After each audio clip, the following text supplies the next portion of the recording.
थारैनो नैबे गोथार बाथौ सान आरो मोनबा फोरबोनि गेजेराव जा मोनसे फारागथिनि सोमोन्दै नोंथाङा सोंदों।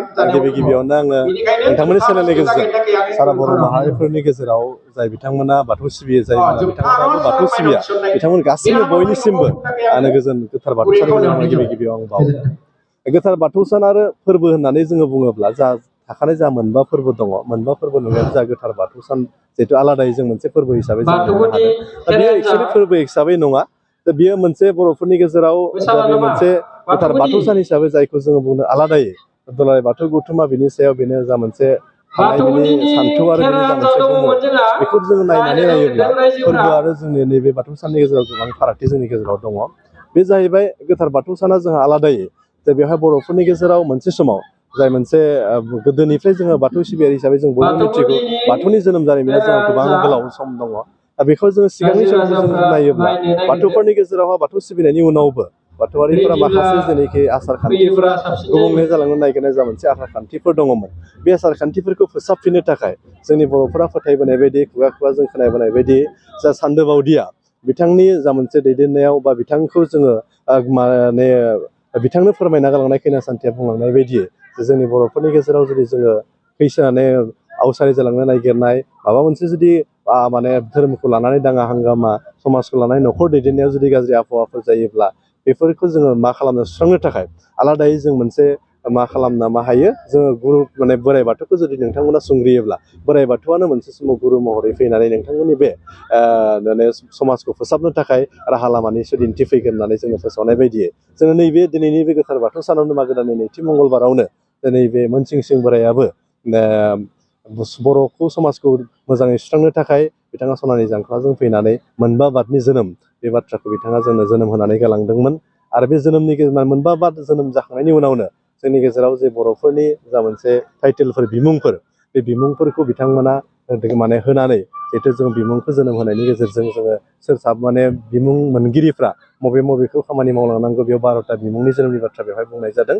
बिथांमोननि लेखायैनो जोङो मा खालामदोंनो बे फोसाबनो थाखाय बाथौआरि बर' समाजखौ फोसाबनो थाखाय जोङो बे मोनबा बादनि जोनोमखौ जोङो बे माने दिनैनि बे गोथार बाथौ सानावनो जादों होननानै जोङो मोनथिबोनो मोननाय जादों।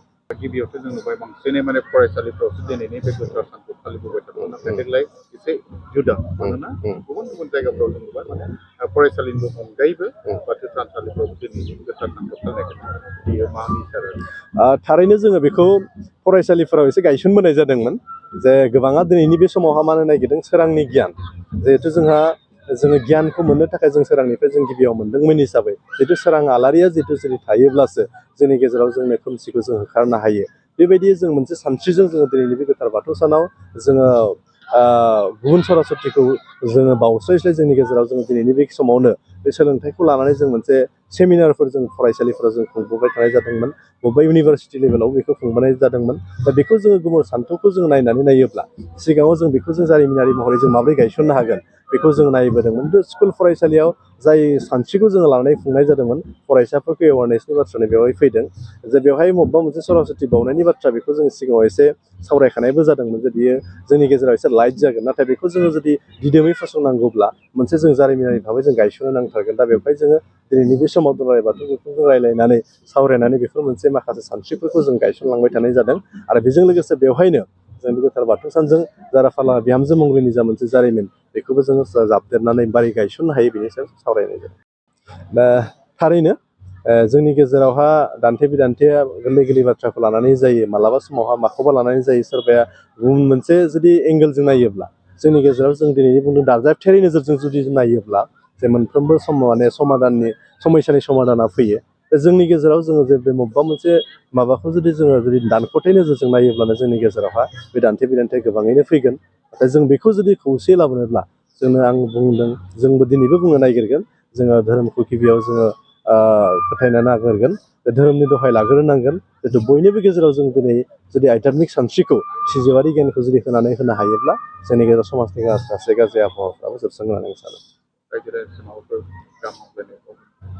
थारैनो नैबे समाव आं गोथार बाथौ साननि समाव रायजो राजा बयखौबो बुंदों बयखौबो खावलायगोन जों जेब्लायबो धोरोमनि दहाय लानो थाखाय आं खावलायगोन। धोरोमनि दहाय लायोब्लासो न'खरखौ जोङो दैदेननो हागोन।